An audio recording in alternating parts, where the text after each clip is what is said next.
Good morning, good afternoon, good evening to all viewers over here who are joining from various parts of the world. I'm saying hello to you from Interlaken. I'm very delighted to be introducing Roger Evans today, who is launching his newest book, 5DL, The Five Dimensions of Leadership. There are many things to be said about Roger, which is why we have a small video clip to introduce Roger to you. But before we get there, what I would really want all of you to know is that this is different from the way you and I have learned or understood about leadership. It is different from a competency method. It is different from leadership design programs which work on frameworks, which work on skill development, which work on mind-based models. This is a framework that takes into account your personal leadership journey. This is a book that introduces you to dimensional leadership, soulful leadership. It is a book that allows you to understand the impact you have on others and how you lead from that impact, how you harness that impact. This is the book that allows you to understand systems thinking in a more integrative perspective. I have loved reading this book. I have loved understanding this book, and I have truly loved working with Roger for bringing this event live to you. Please get a copy of this book, and the good news is yet to come.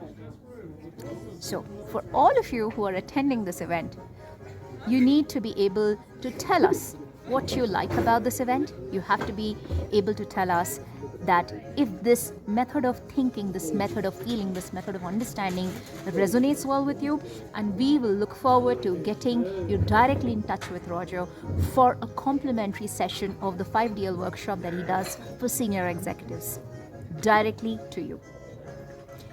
I hope that you will attend and enjoy the full week of book launch that we have, which is starting 29th of November. We have various speakers who are attending this particular event and talking about the discovery that led to the development and the overall bringing out the book of 5DL. Thank you so much for joining me today. Signing off.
Good morning to you, Roger. Good morning, Rochelle. Good to see you. Good to see you too.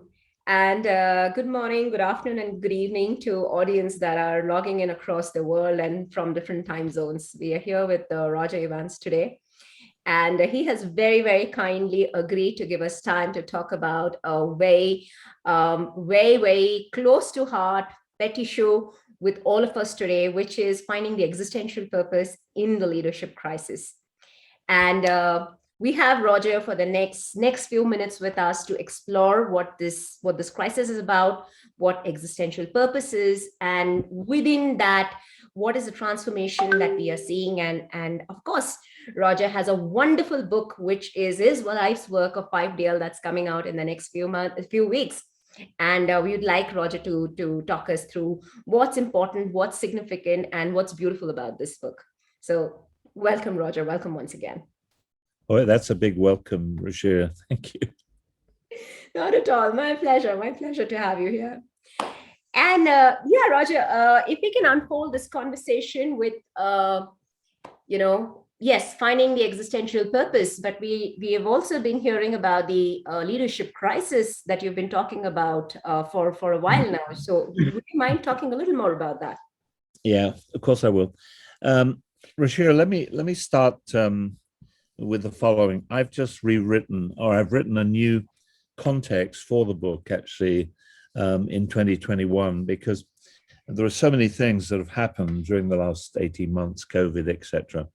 So it doesn't change the nature of the book. In fact, it makes it even more important as far as I'm concerned. But let me do it this way. When I first wrote the book some years ago and began that process, it was very clear that so many aspects for leaders, they were up against so many challenges.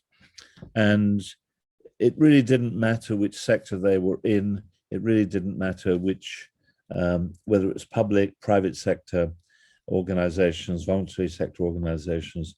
It was clear that they were being challenged to behave and to live their life as leaders in a sense, in a much more creative way. Now, with the events of the last 2 years and the effect of COVID, there are so many issues in so many sectors that now face these good people who are trying to lead their organizations and trying to do it effectively.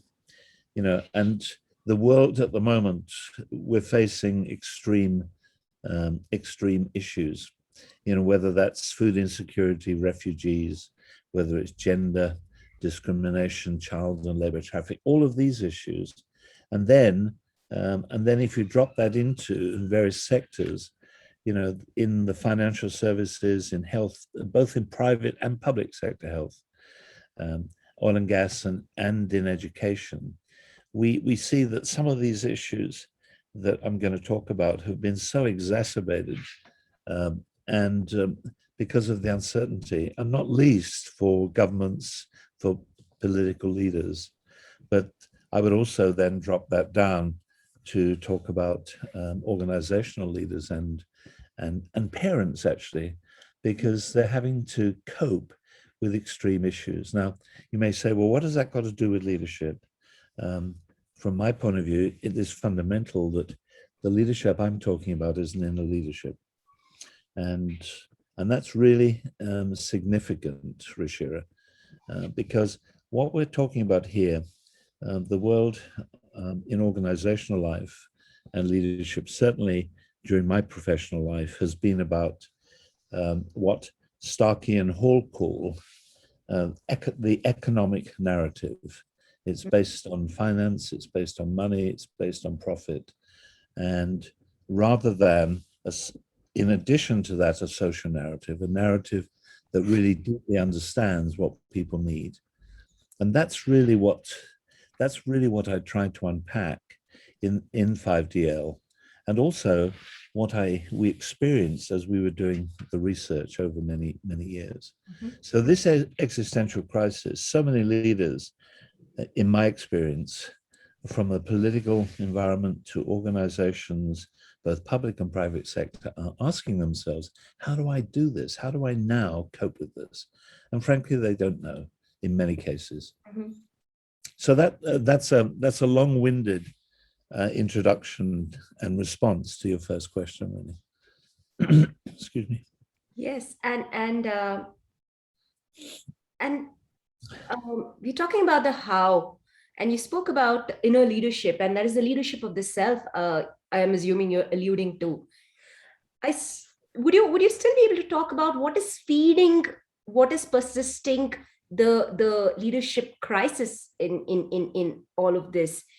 How is this more pronounced, or what is making it that much more difficult to get our bearings around? Okay, can you just summarize that question again for me, Bashir? Because it seemed like there were two or three parts to that. Can you say, what's the main part of the question? Yeah, what is feeding this? What is feeding this crisis? What is persisting? Feeding it. What is feeding it? So many drivers, I think. And um, first of all, there is a lack of respect these days in what I would call leadership. There is, and by lack of respect, you'll see in the book I talk about this sort of push-pull of effects, both the push from global society. It doesn't matter which country.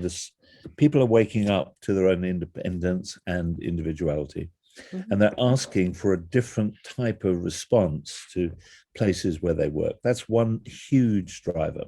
The other driver is also in that context, they want their leaders to be transparent. They want them to be honest. They want them to be relational and to talk through what they're doing, not to be the heroic leaders of the past.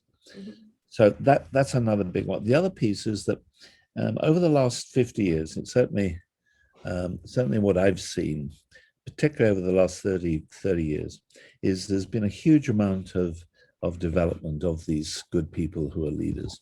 Huge. And the focus, some of it has been personal, some of it has been to develop their competencies and skills.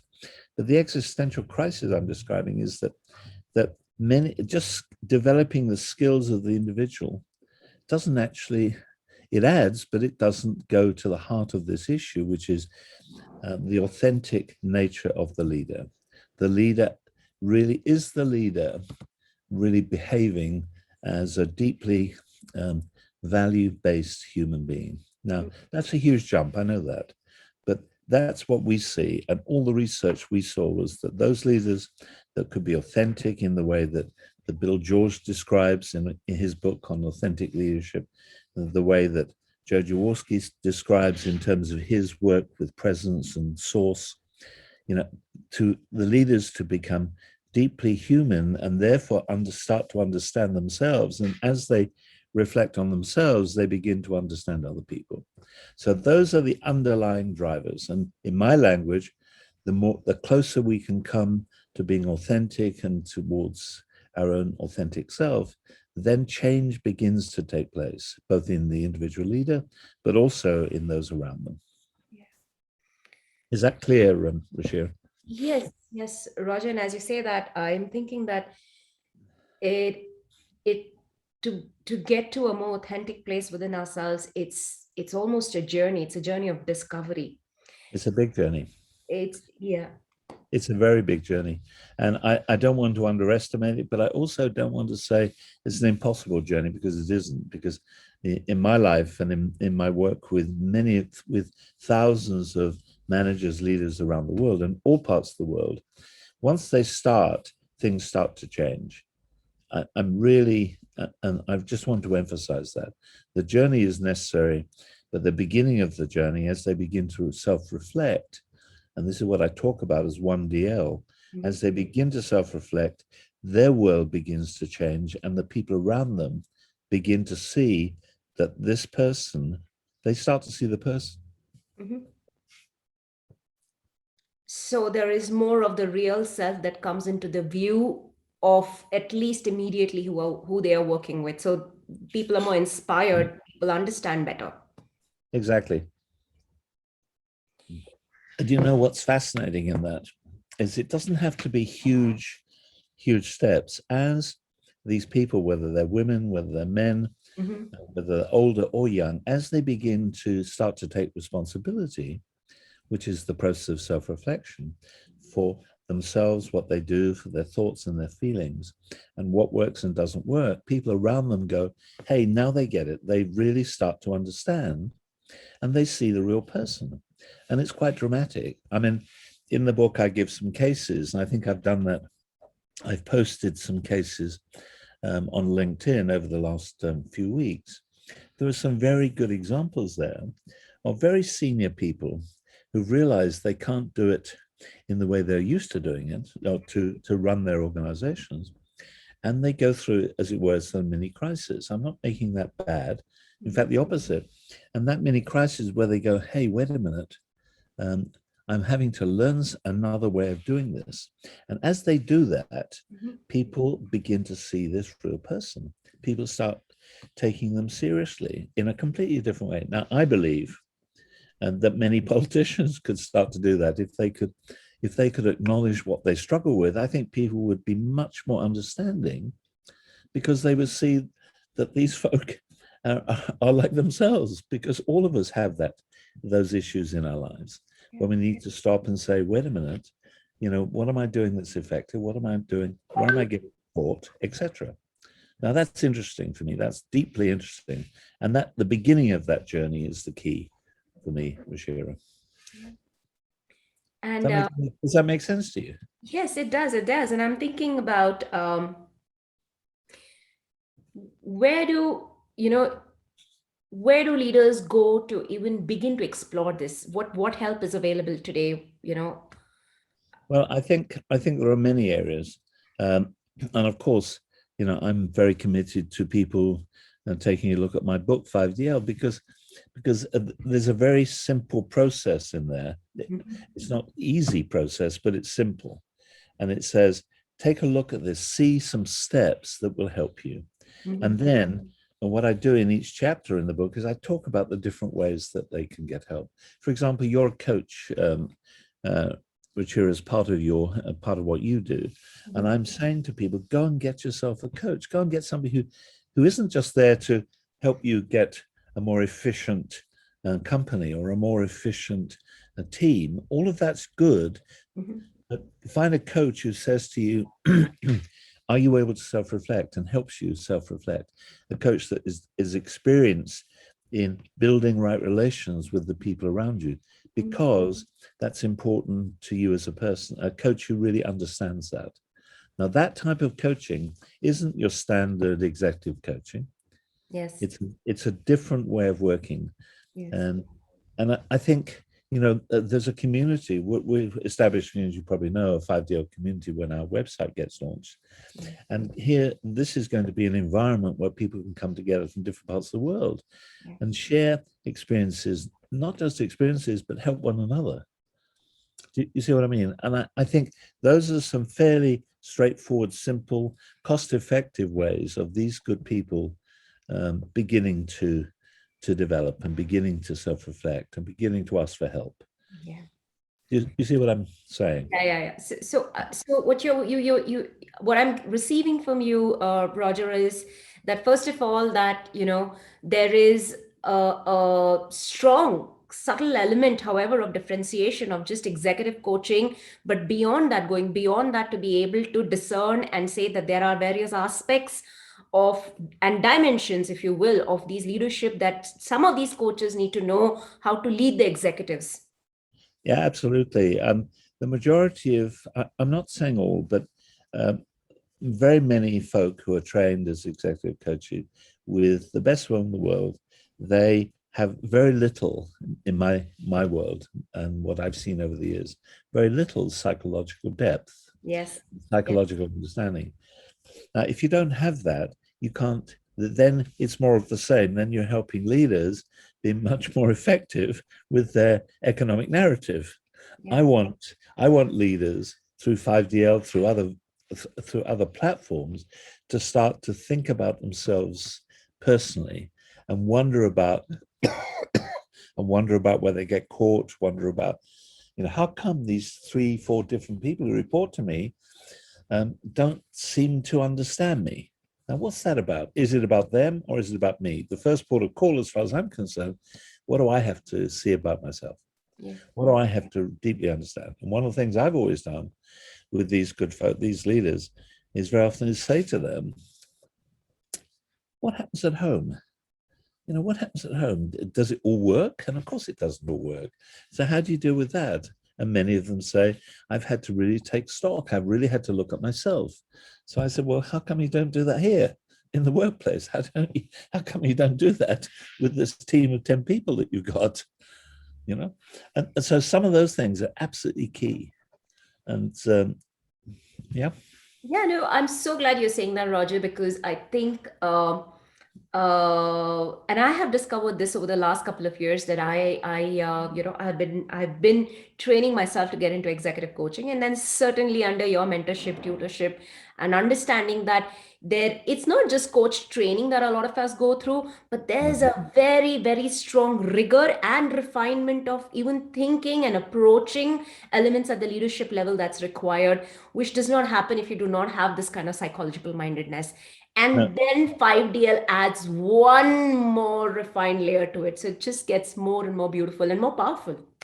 Well, I would say, you know, and what we've tried to do in 5DL, and this research took about 10 years, as you know, and I had a team of about 10 colleagues who worked in my consulting group. What we found was we asked that very core question: what makes the finest leaders? Mm-hmm.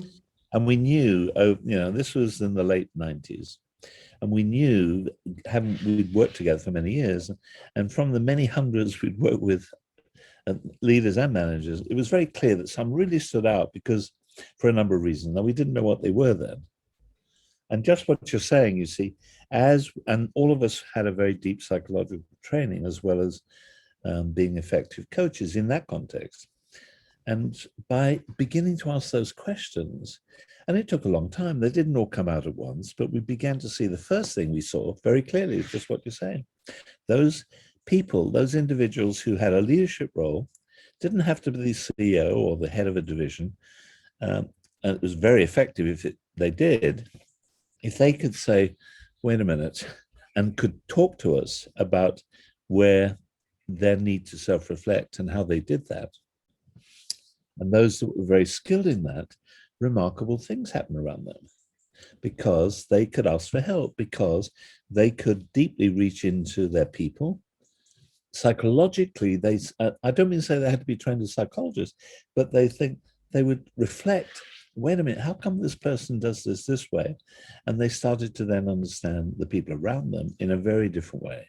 Mm-hmm. Now, I find that very heartwarming. I find that just so important, because suddenly there's a human narrative in that process. Mm-hmm. You know, I'm very fortunate at the moment. I'm working on a major health project, and I'm stunned by the care that these folk, both professionals and non-professionals in the health service, beginning to really personalize the whole notion of care. Now, that's really interesting. And if we can support that, and so being a leader isn't just about how you deliver the goods. That's part of it. That's fine. But being a leader is, can I really understand what's needed here and hold a position with the people around me and care for them in such a way that they can deliver together? Now, that's a pretty extraordinary thing to happen. You know, that the energy of that is amazing. And Roger, you were talking about. Am I being too fluffy? No. In fact, there are two pieces that I picked up. One is you spoke about right relations, and then you're speaking about the human narrative, right? And from the economic narrative, it's come to the human narrative. So tell us a little more about the 2DL and the right relations, and you know. Yeah. Okay. I'm going to say something before I get into that, Rashir, if that's all right. Sure. What I want to do, and I've said this in this new context for the book, and it's really important because this is a fundamental value I have. I've lived quite a few years, but in my journey in leadership, in my journey working with many organizations, very large, very small, and seeing so much development that's gone on, it's so easy to judge these people and do it from a black and white perspective. And I can't do that because so much, we're at a tipping point at the moment We're at a tipping point because these folk I believe many of them are reaching to do it differently. And that doesn't mean to say what they have done in the past is wrong, but it's no longer appropriate, right? And so I think it's very important to honor these leaders, honor them in the sense that they're at a point now where they know they need to make sure that things happen. And part of that is if the leader can be somewhat self-reflective, they have the capacity then to begin to create the right relations with the people around them. Now, and what does that mean? Right relations isn't about, oh, well, I can give them feedback. It's not just about group dynamics. All of that's in there. But it's part of what Daniel Goleman was saying in terms of the emotional intelligence, is having some wherewithal to really honor people and their feelings, to understand as a leader the impact I'm having on these people around me. If I can't do that, I'm going to be lost because, I become very insensitive, or I'm very insensitive. If we understand the impact we have on people and then reach into them and really wonder about why are they here? What can they really do effectively? And do that in a way that's relational. And by that I mean, allow their feelings, talk to them about my feelings about certain situations. And so there is an emotional intelligence and an environment where you can start to bring people with you. And people want to be part of that sort of environment because there's a good relationship. Yeah. I'm not saying everything's got to be perfect. Don't misunderstand me. No, no. Because it'll never works that way.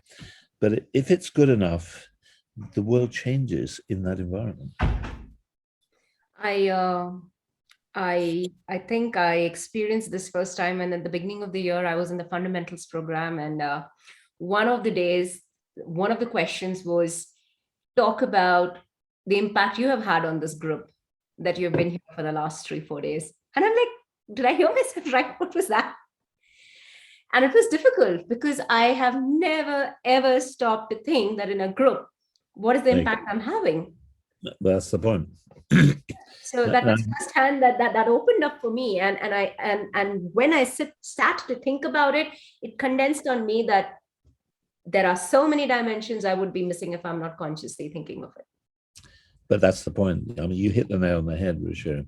And it's stunning, isn't it? Because can you imagine, large organizations? I can think of many at the moment, large organizations where they've got strong leaders, quote unquote, people running these organizations, but they have very little idea of how they impact the people around them. I'm not saying, they don't have good team meetings or C-suite meetings. They may have very good, but the bottom line is, do they realize the impact they're having on their fellow members in the team, on the women and men around them?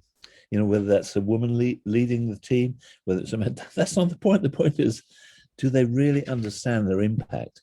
Yeah. And some, you see, some of these folk are super bright. I mean, really super bright to be in, let's say, organizations that have hundreds of thousands of people working for them. Mm-hmm. To run that, you've got to be pretty bright. Mm. Now, if you're that bright, sometimes you have no idea. These folk have no idea the impact they have on others. Now, even once you start realizing that and begin to say, well, wait a minute, can I create around me and build around me a group of people who maybe not as bright as me, but maybe some of them need to be brighter than me. Mm-hmm. Some of them need to, so I need to learn what it means to ask for help. That's a huge step for many of these folks, but it's an incredible step. Yes. You see what I'm saying? And for me, even to pause and think about it opened up venues within me that I was surprised that I've lived through 15, 16 years of my career ever without pausing to think about this. So, and what's been the effect over this year as you've done that? I think I found answers to reactions in the past, and now I'm like, oh, okay, that's where that came from. And I think I'm more mindful now. I'm mindful of what I say. I'm mindful of what I should not say, because in the past I wouldn't have thought that it would impact somebody in a certain way. Exactly. So the capacity to hold myself is much stronger. That's very good. And then, so you, in doing that, what I'm hearing you say, and let me know if it makes sense, you're seeing that your own ground, the ground you stand on, becomes actually firmer. It's paradoxical, isn't it? Because you see the impact you have, but that's about you. So you begin to learn much more about the ground in which you're standing. Yeah, yeah. And I'm also more aware of other people and their presence and what they may need. That's another thing. It's like, I don't know, it's an intuitive connection to people. Yes, but that's what I'm talking about. Yeah. Just what you're saying, you see. And do you find, Rashira, when you do that, when you start seeing not just the impact you have, but then you begin to see other people's needs more clearly, and they're different. They're so different. Do you know those 5, 6 people around you that they have very different needs? Now, the mind can say, "Yeah, I understand that. Of course, I get that," but that doesn't mean say you're able to do it, does it? Until you start to reach in. And and I think that that also leads at least me and even when this was as a part of the 5 DL that I was reading, is how seamlessly it flows into thinking about not just people but also systems that we impact, Well, systems that that in the immediate context that we are working in, second degree, third degree, and beginning to be able to see how they are connected, interconnected, and the power of influence that really cascades down was for the very first time so clearly visible when, when the 5 DL was unpacking for me. it's really, you see what you're saying, and you've obviously read the book, which is lovely. But and why I'm saying that is that we didn't really discover the power of the system, and we knew the system was there very early on, but we didn't actually understand how it worked. And as you know, there's been some huge work on system thinking, for a long time. People like Peter Senge, in the mid 80s, talked about, but this is understanding systems from our head. Yeah. What we began to realize was that there are some leaders who, as they are able to self-reflect, they begin to understand the people around them. They begin to see that there are powerful forces, and we call them system forces, that they're swimming in within an organization. Now, in some large organizations, those system forces are huge. A lot of people call them culture. Ralph Kilman talks about the culture, and he's brilliant because he goes to the core of the culture, which, if you like, is the psychology of the system. Now, Yeah.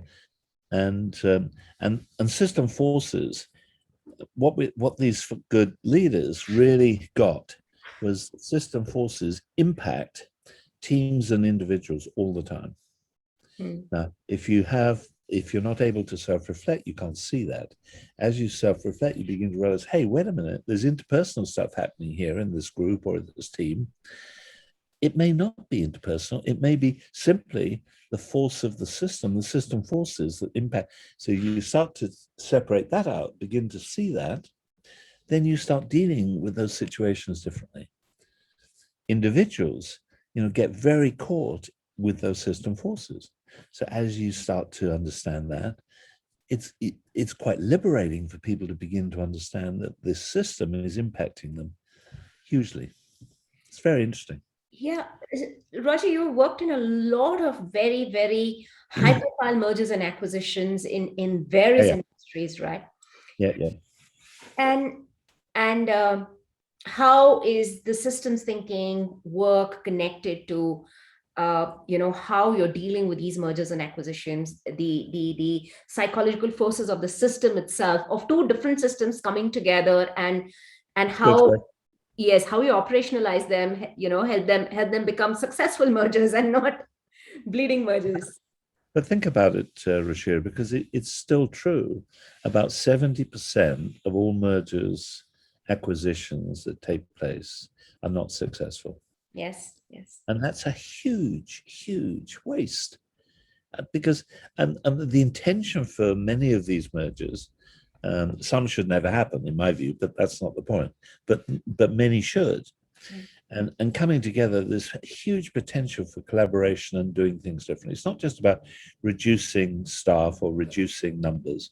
It's for creating something that really could be potentially very good. Now, in our experience, those mergers, where those leaders were, who deeply understood, and some of them did, the impact of the system and system forces, we were able to help them, right, start to almost have an inner conversation in the organization as a whole. Now, once that starts, if you can do that, then these two groups, can you imagine? It's like bringing two groups together. I remember a situation, we had 250 people in a room, in a big conference room for 3 days. And half of them were one company, half of them the other. And what we did was we helped them understand by really listening to the other group, the power of these systems and what were the norms. And they couldn't believe it because it was as though they were listening to a different world. Now, as they began to do that on the first day, they began to see that, hey, wait a minute, if we can't really deeply understand this or deal with this, we're not going to be able to function very well. And so by the third day, we had some ways to go forward. But this was because the leader of this organization that we worked with, it was a man, he was a very interesting guy.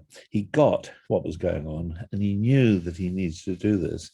And this was an organization as part of a merger. It wasn't the whole company, about 4,000 people worldwide.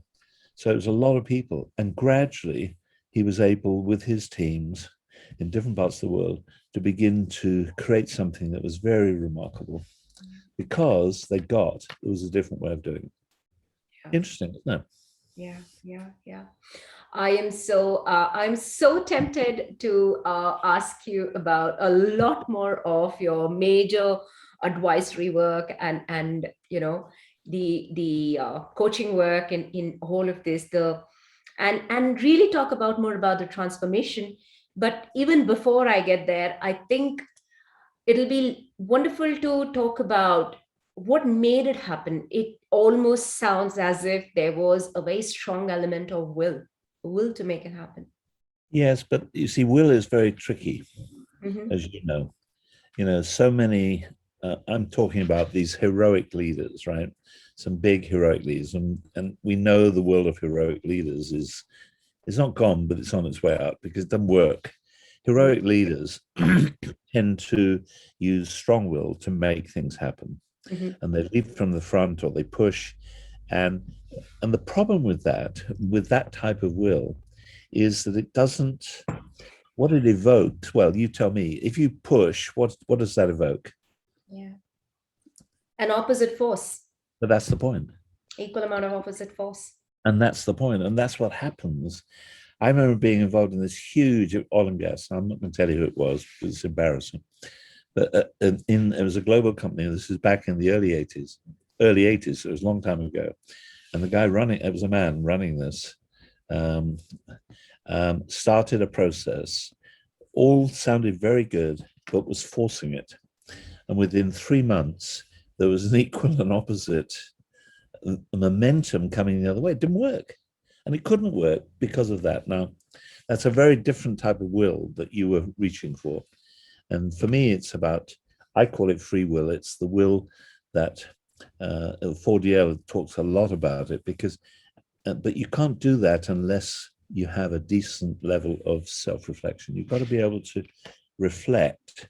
The leader has to be able to reflect and self-reflect to really understand where they get caught, what works, what doesn't work. As they do that, and they begin to have the ability to do that, so potentially they release their own will and free will, and the free will to make things happen. And these folk, if they have most of the other dimensions in place, and they release their will, they can almost do anything. Repeatedly, because they're free in themselves. They're not caught either in the system forces. They're not caught having to please people. Do you see what I mean? So, but they're free enough to bring people with them and constantly check it out. And then magic happens. That's my language, right? And the magic that happens is that these folk just deliver, because they deliver what they say they're going to do. And It's sorry, Roger, you were saying something. no, I was just saying it's very interesting to me. Yes, it is. It is. And for our listeners out there, the will Roger is speaking about is different from the Victorian will that we all are aware of. But that's what I was saying. You see, that forcing will never work. It'll just create opposition. Yeah. And also, it's not skillful will. It's not just skillful will can be about manipulating. This is not about. This is the will. Free will is about releasing yourself to be able to do what's right and what's appropriate, not out of duty, but if you can do that and release yourself to do that, you make things happen. Yeah. Roger, how is free will different from transpersonal will? It's one aspect of it. Transpersonal will in terms of the self, the will of the self, that's a pretty, in my language, that's about a sort of spiritual will. And it's quite different from a sort of personal will, which is about me, my life, and the people around me. And you can have free will at both levels. If you go towards your the will of the self, the transpersonal will, it is free because you're free to cooperate with whatever values you have. You're free. Personal will can get very caught up in forcing, etc. But you can still have free will at your personal level as well. Yeah, and I think the subject of I think I've been asked this at various times from different mentors in my last year about which of the 5 DLs I most resonate with, and I've always gravitated towards 4DL, but that's probably my need, my want, my wish to know more about it, and I'm still with it. But I think that's totally appropriate because you know yourself quite well. You know that you're able to self-reflect, right? So I imagine you know something about strong will. That's the only one I identified with until the fundamentals taught me otherwise. But that's the point. You see, so if that's been where you are, where your energy, your will energy is caught, and that forcing will, and I'm not making it bad, I'm just saying that's one aspect of will, but it's totally different from having will at your disposal in your hands. And remember, with will, with free will, free will is being able to say no as well as yes. Yes. Free will is being able to inhibit as well as just pushing. Yeah. And sometimes that's really important. Absolutely. It's just been a huge revelation. And I thought for all our listeners here, it would really, really help them come into an understanding and awareness that there are different kind of wills, and then there are qualities of the will, and Absolutely. It's really important. It's beautiful. beautiful. And it's huge. And what I'm saying too is what we see is you really, to use will well, really be able to really learn to self-reflect. And so 1DL is such an important ground for all of these dimensions. If we can self-reflect to the extent we can, and none of us are perfect, and we always have things to learn. And sometimes, I get very suspicious when somebody says, "Oh yes," if I say, "Well, how would you score your 1DL?" "Oh, 5 out of 5." That's alarm bells start ringing. I wouldn't score, and it means it's certainly not that. Yeah. And because it's arrogance and somewhat narcissistic. But if you have a decent 1DL score, if you have the ability to self-reflect, then you can do really amazing work, I think, to free the will. Right? And Roger, just while we are at the subject of measurements and scales, there would be something that's available to the audience here in the weeks to come to take up this test, this self-assessment. Yes, it's a self-test. We've got it on our new website. It's very simple, and it's on purpose. It's simple, and we're not. You can look at it and say, "Oh, this is simplistic," but that's for a reason. Because what I want people to do is, I want them to be truly honest with themselves. Say, and here is a continuum. Where do I fit on that continuum? Am I really? And that tells us so much about their 1DL and their ability to really reflect. So this self-test will be on the website. It's and we give feedback and give suggestions when we get the scores, etc. Yeah. So it's a very accessible test. Great. And with your permission, I am hoping that once the website is up and once the links are all available, that we can mail a copy of that link to all our viewers here. Yeah, absolutely. Great. That's absolutely fine. Yeah. And my colleague John very well, and John will sort that out and make sure that happens. But I think for people who really are interested, some won't be, and that's fine. But those who really say, wait a minute, in terms of the work I'm doing, whether I'm a coach, whether I'm supporting people in organizational development, whether I'm a leader of a small or a large corporation, whether I'm in government, if I'm hearing here something that really makes sense, that can transform my world and the world around me, then we need to make that accessible and in a good way. And I really suggest, if you can encourage your folk to join our 5DL community as well, Shira, I think that's going to be very exciting going forward over the next few years. Yes, certainly. And I think being a part of the larger community, listening and being available to learn from others, what others are picking, how they are processing, how they are learning, is a part of the adult learning curve that I have, certainly been enjoying through my entire adult life learning, and most certainly more with the institute that I've come in touch with. But it's very powerful, and a lot of people, like you, take it seriously and say, wait a minute, this is my journey. How can I do that? And I think that's remarkable. And more people, and young people, and we see young people, by the way, today, have a ability to self-reflect in a way I certainly didn't have as a kid. And even my kids didn't have. My grandkids do. It's a different world. But that young people today, it's extraordinary what they're doing and where they're coming from. I'm going to show you a book. I don't know if you can see it. Can you see that book? Yeah. We're sponsored. Sorry, yes. And it's children's voices. That's the point.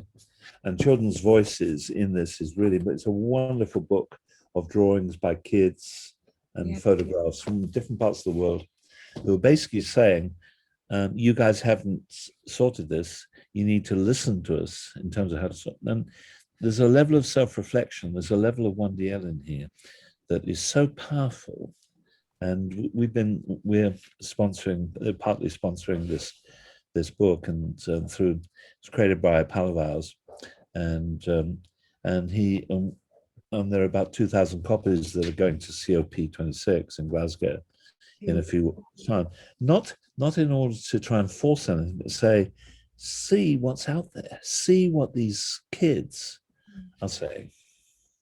It's almost as if it's not just 1DL there, Roger. What I'm also saying is that these kids are asking for help. Totally. They're saying, we've got to do this together. Yeah.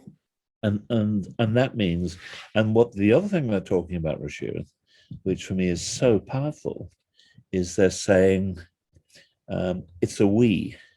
We have to, this is not about separate islands, separate countries. We have to start thinking as we. And that sounds simplistic, but it's not. It's highly complex. And this is the message to our leaders and to people in our governments to say, we're at a tipping point. Yeah. This is what you wanted, Rashir, what we're talking about. Yes. Roger, I want you to be able to help with one piece over here. how is all of this that we are talking about, how, we're talking about exemplary leadership over here. We're talking about not leadership skills or competence. We're talking about dimensional leadership. We're talking about humanistic, soulful leadership, right? And how is it different from the language of change management that we have used in the past? Why is this different? Well, it's really interesting what you're saying. It's a very important question. I ran, as you know, a small management consulting group for a long time. I still do, but and very early on, and this is a long time ago, it's 30 years ago. Very early on, I became very unhappy because we used to say in the 80s that we were doing change management, and what I realized is that change management, for the most part, were again within the economic narrative. Think about this. Change management was about ticking boxes. It was almost like a project management tool where, and I'm not saying the ideas and the objectives was wrong, it was right, but it was done very mentally.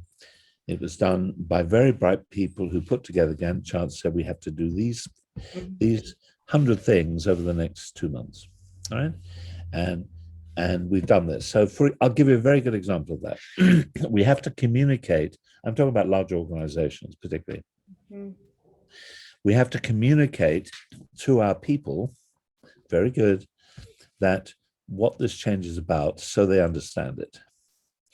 So usually the head of the company, the CEO, woman or man, head of divisions, right? They would go out in front of all of their people and explain what this was about. Mm-hmm. But at no point in this change management process did they ask the question, how are these folk going to feel about this? How do we bring these people with us? How do we do that? So I changed our context for the management consultancy to change implementation, where we would do some of this stuff, but behind all of that is that we encouraged, coached, really supported these leaders and their teams to have real conversations with their people and to respond and transform some of their feelings, anxieties, etc. And so that whole process took a long time. In most big mergers, acquisitions, we're talking about a 2-year process. Mm-hmm. And some leave, some stay. But the point is, if you reach in and talk to people, if you reach in and enable these leaders to actually take seriously these questions these folk have, change not only happens, you get transformation.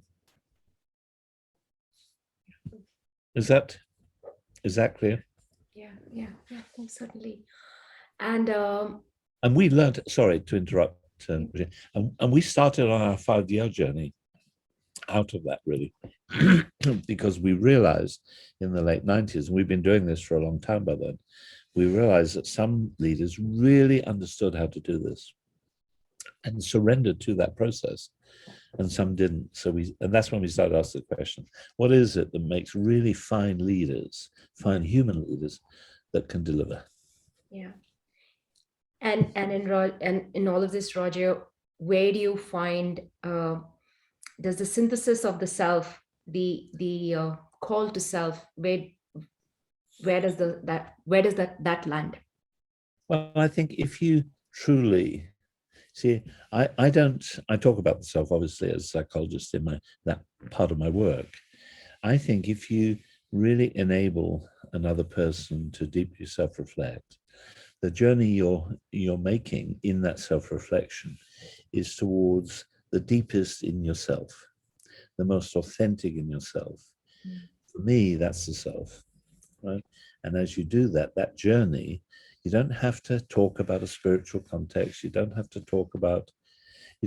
to sell any of that other than enabling people to really deeply understand themselves. As they do that, what magic happens, I've used that word a few times this morning, because what happens is they begin to, as they go into themselves to reflect, they begin to see they're part of a whole.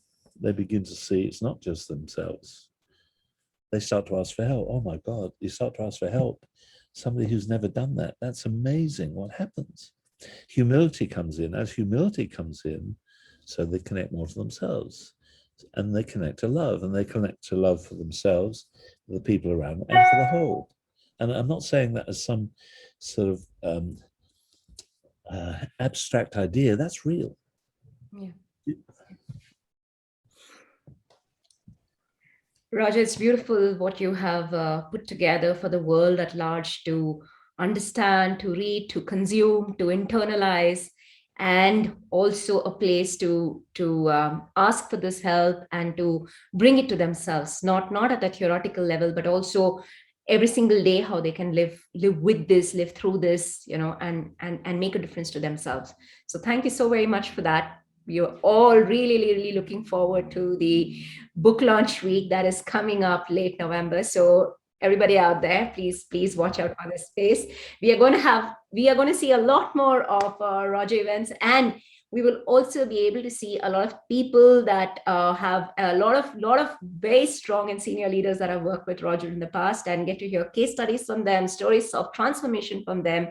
And I'm really looking forward to that, Roger. Yeah, thank you, Roger. This has been wonderful. I really loved it, and thank you. And your questions are great. Thank you so very much, Roger. Thank you. And I will see you around. Thank you. Thank you for joining. Take care. And I hope that was an insightful event for you. I have loved speaking to Roger Evans and getting his insights into what this book is all about. It's a truly beautiful read and a lot of value for those who are learning to lead from a new way. What I would highly recommend also is to check out the various list of events that are coming up in the week of the 29th of November all the way to the 3rd of November. We have speakers like Dr. Andrew Ullmans, we have speakers like Anne Welsh, we have speakers like Sylvia, who is the head of culture at Grant Thornton. And it's going to be really wonderful to see all of you there. What is also going to be interesting is that if you have enjoyed this event, reach out to me, write to us, and we might be able to get you directly in touch with Roger to be able to conduct a complimentary workshop for your leadership team. If that's on your mind, you know what to do next. Details are provided in the link below, as well as the posts that are regularly being sent out from the Coach Koeji and Ruchira LinkedIn handle. Take care. Thank you so much for having joined us. It was lovely having you here. Take care. Bye-bye.